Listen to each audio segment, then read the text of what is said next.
Hey everybody, it's Lon.TV, and it's time for your weekly wrap-up. Another Monday is here yet again, and I want to begin, as I always do, by thanking our newest Patreon supporters.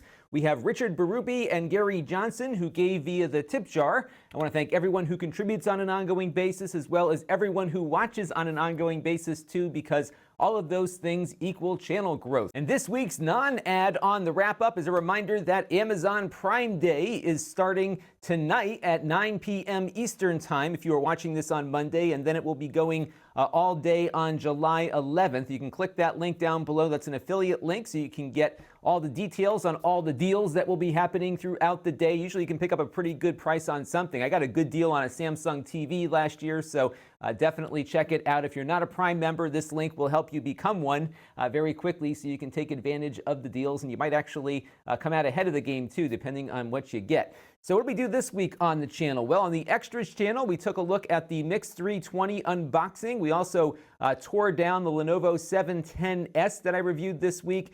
And I also gave you an update on my Wolverine Titan photo scanner that I was hoping to review. The one that came was dead on arrival, so I told you that it came dead on arrival, and hopefully we'll have something up about that later this week. So on the main channel, we reviewed the Lenovo Mix 320, which was a very popular video, primarily because this is a $200 little detachable laptop that was pretty good, actually. Exceeded my expectations for build quality, and if you are looking for something like this, you might find it of interest. So you can check that out down below in the master playlist.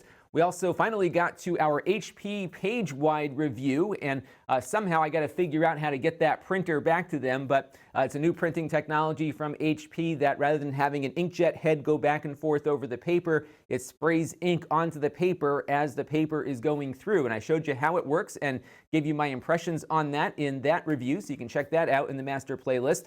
I also did a behind-the-scenes production video that I do from time to time. We looked at remote proxy editing with Final Cut Pro X. This is how I'm able to have people work on my videos remotely without transmitting 20 gigabytes worth of raw footage. It really adds up here, especially on the wrap-up video. So I showed you how I took about 16 gigs of last week's wrap-up, compressed it down to 4, and had somebody else edit that footage and then shoot me back just a very small file to complete the edit. Final Cut Pro's got some really cool stuff to make all of that work, and I showed you how it worked in that video.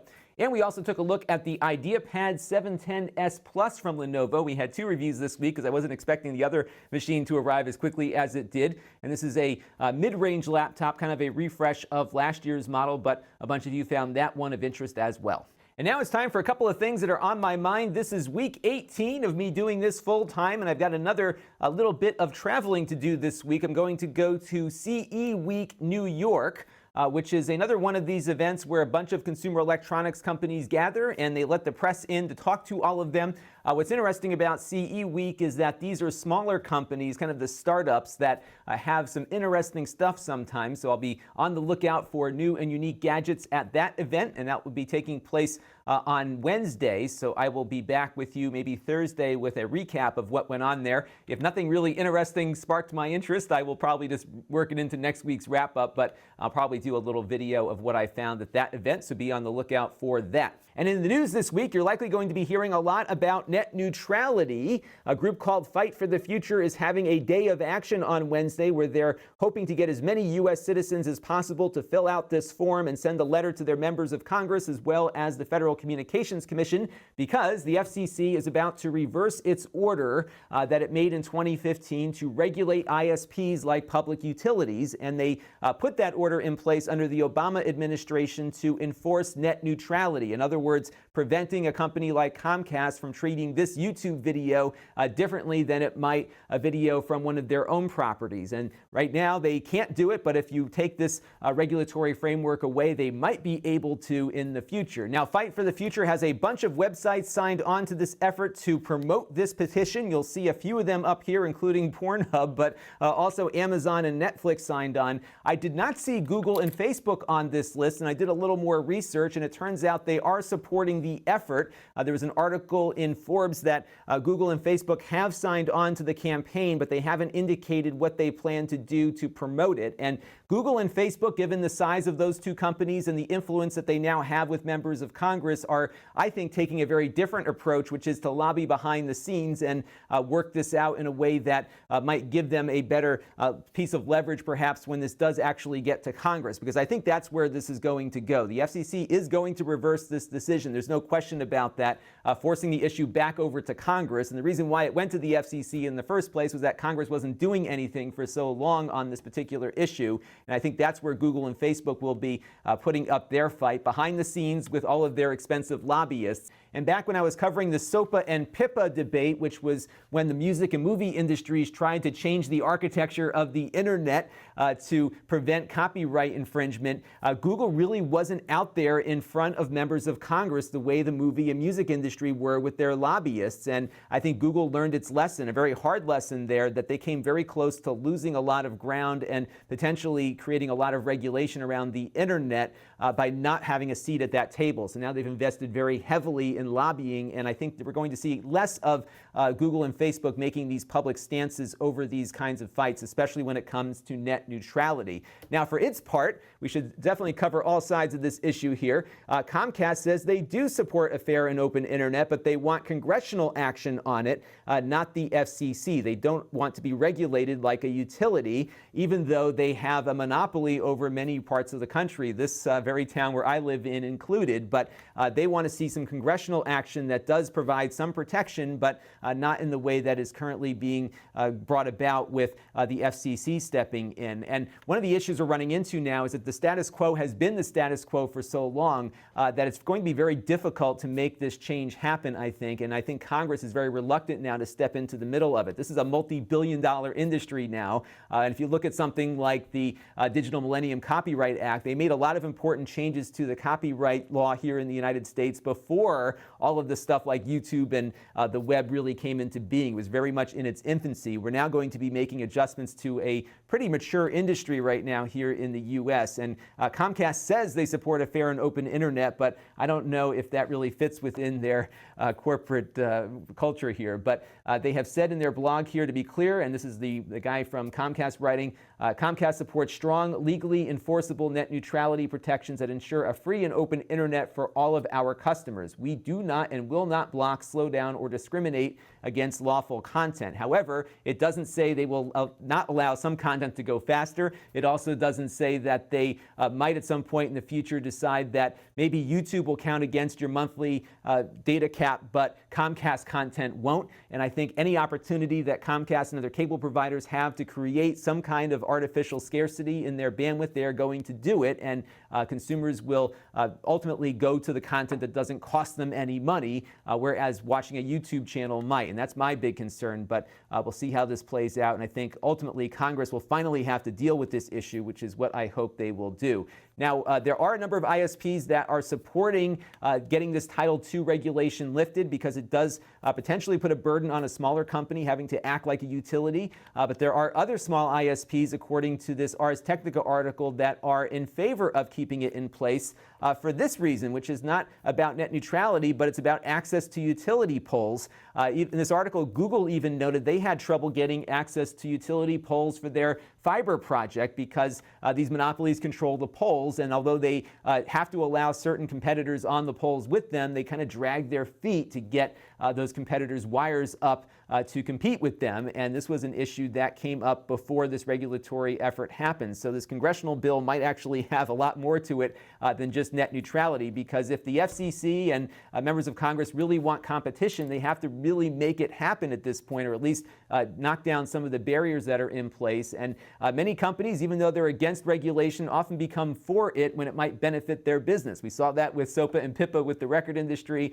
and I'm sure Comcast and others will continue to work to block competitors from setting up shop in the areas that they currently have a monopoly over. And I wanted to give you some experiences I had as a local Comcast regulator that gave me a lot of insight as to how powerful these companies can be sometimes in getting things changed legislatively. So way back in the early 2000s, I served on a local cable television advisory council here in Connecticut. These were created by the state legislature to allow local citizens to be a part of regulating the local cable television monopoly. And what we were there to do is really interface with the company, make sure that customer complaints were being resolved in a satisfactory manner for the customers and report anything that we saw out of the ordinary to the Department of Public Utility Control to make sure that the companies were abiding by their franchise agreements. And basically what would happen would be probably every 10 or 13 years or so, the cable company would have to go in for a review to make sure that they were providing a level of service to the community that met the standards that everyone expected them to meet. And it was a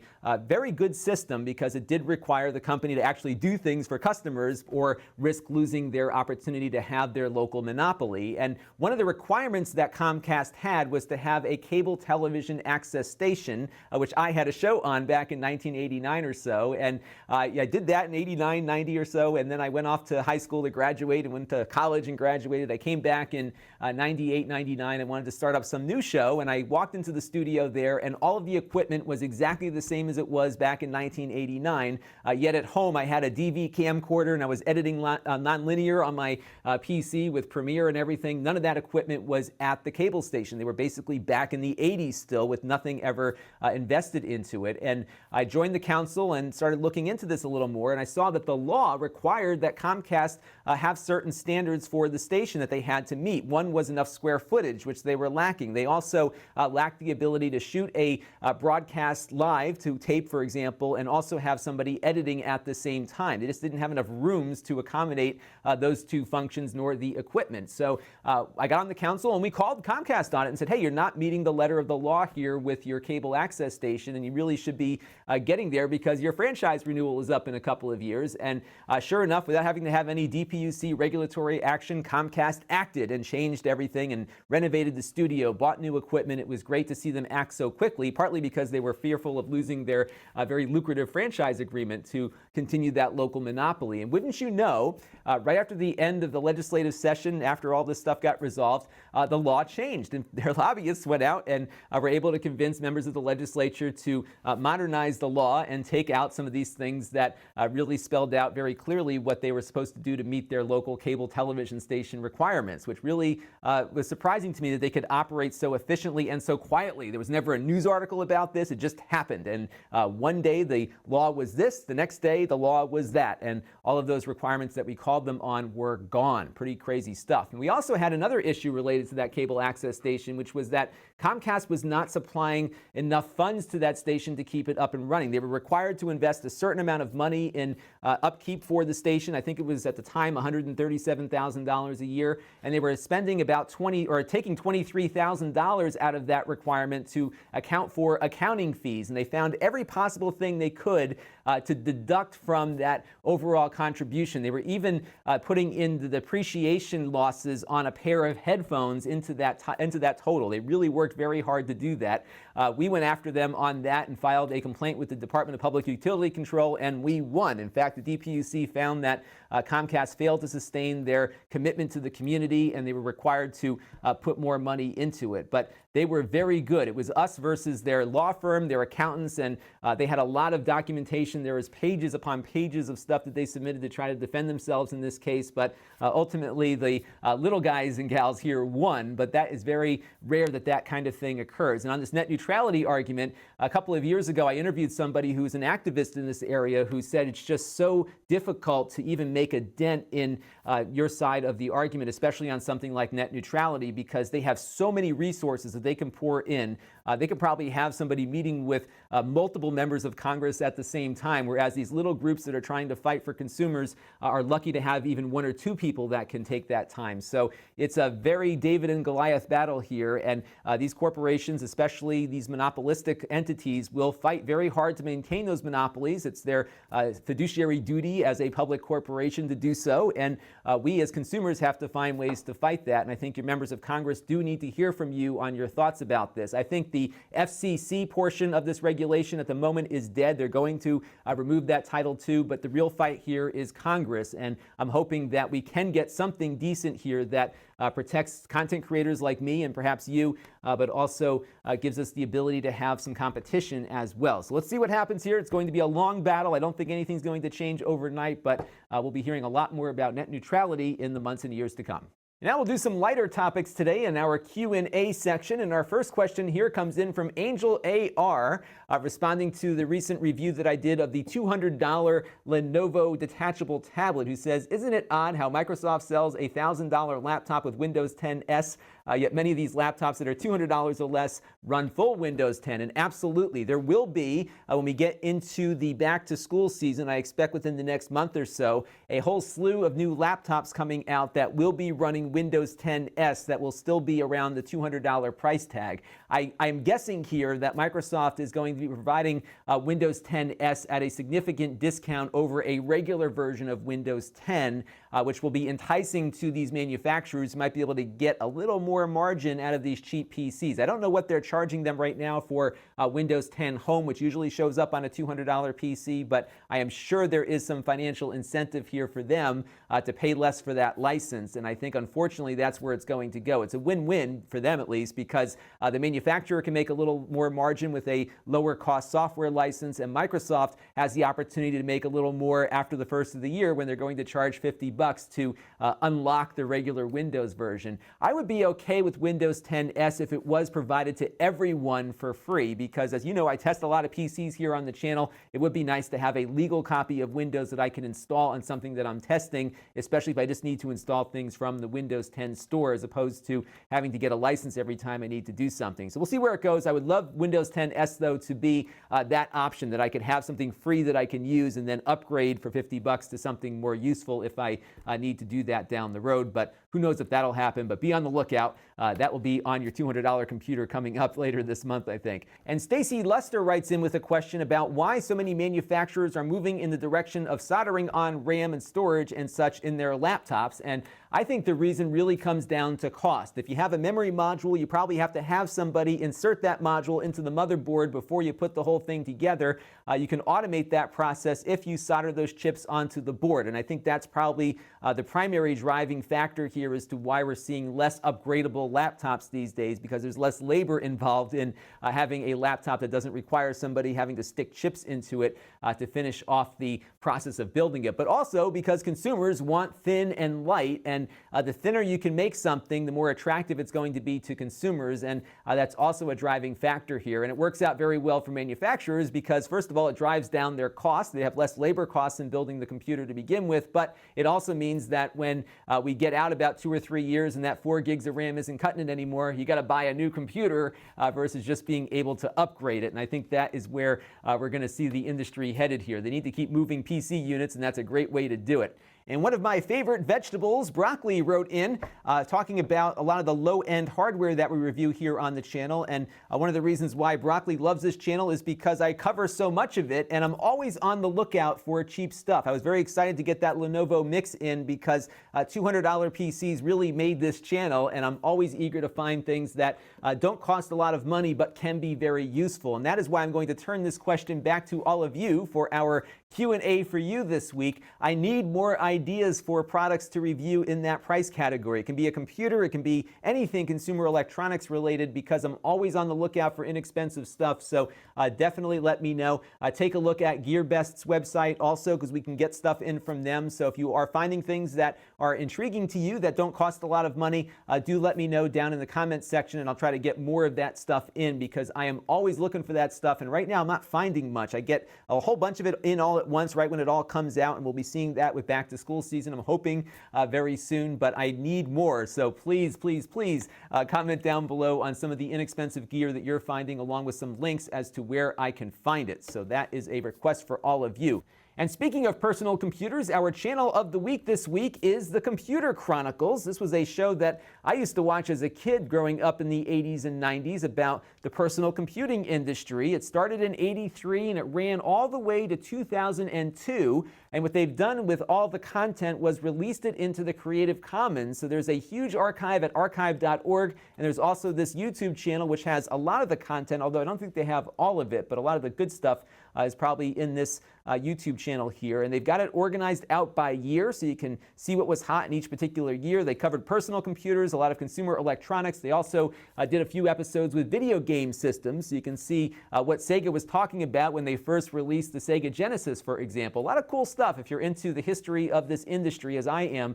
Really fun to watch all of this. And this was a show that I would catch from time to time as a kid, and it's really cool to see it all archived and preserved on here. Stuart Chaffee was the host of that show for its entire run. So really good stuff and worth a look. So what's going to happen this week on the modern era here on this channel? Well, I've got a replacement Wolverine photo scanner in. I'm hoping to shoot that today, and that review will be up soon. I've got a review of an Acer monitor as well as a Canon camcorder on the way as well. This is the HF-R82. It's about a $300 or $400 handheld camcorder. Not the best video quality in the world, but a really nice point and shoot kind of device. And there's a few different versions of this that all have pretty much the same hardware on there. So you can get a lot of what this $400 camera will have for $250. And I'll talk about all of that during that review. So stay tuned for that. And if I have time, depending on how busy my trip is, I'm going to start my work on my transition on my home DVR. My decision has been made. What I'm going to be doing is attempting to run everything off of a MyCloud PR2100, which is a network-attached storage device that I reviewed a few months ago. That was able to handle Plex hardware transcoding. I'm going to see if I can run DVR functions and the Plex server on that device. And specifically what I'm going to be doing is using the HD Home Run DVR as my main DVR software package. And in full disclosure, they are a sponsor here on the channel. But I'm also going to be using Plex's DVR as a live TV watching option, as well as a way of remotely watching the shows that I record using that HD Home Run DVR. There's a whole bunch of reasons why I'm going to be going with both packages, but I think it will make sense when I get to it. So I'm trying to figure out how to best handle this video. I think I might do a series of videos on it. One just covering this implementation of it. Another one maybe covering how the new HD Home Run DVR works. There's been some changes to it since I last took a deep dive into it. And then maybe a really long video explaining the whole process of cord cutting, which may not be of interest to subscribers, but I think it might help answer some questions out there. I get a lot of the same questions in all the time on my HD Home Run video that I did like 4 or 5 years ago now. That one's still one of my top videos on the channel. So I want to just do a presentation that just kind of explains everything you need to think about for cord cutting. And I think it will be kind of interesting. So that's coming soon. I've got to get the list of shows from my wife that she needs recorded. And after that's done, I'm going to begin that process. And it might be a fun little exercise here. And I'll figure out the best way to present all of that content to you. So stay tuned for that. It'll be an interesting one, I am sure. Now, if you want to help the channel, you can. You can go to Lon.TV/Patreon and make a monthly contribution to the channel. We also have the tip jar set up at Lon.TV/tipjar for a one-time contribution. We also have Venmo set up so you can do a transaction from overseas, for example, by sending something to lon@lon.tv.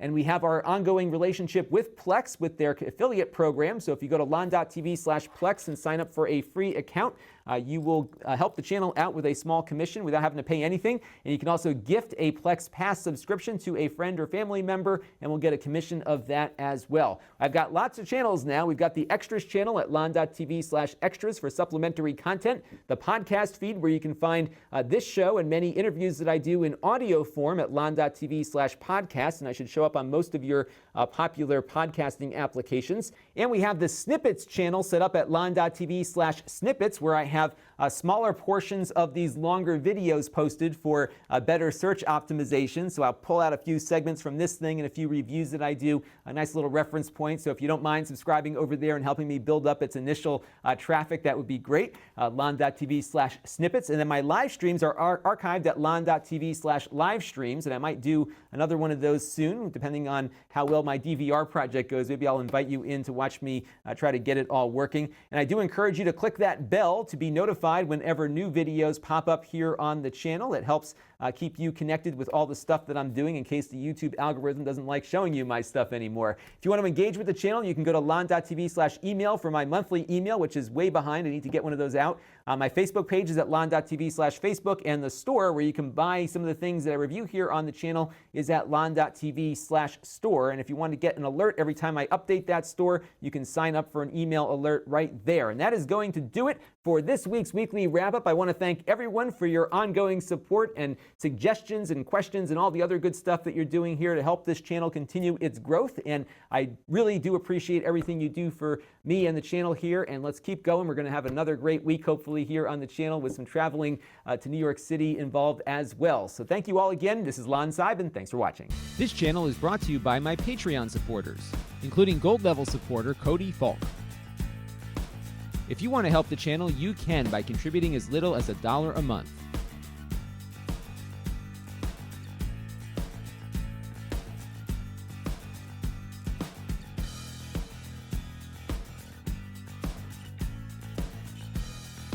Head over to Lon.TV/Patreon to learn more.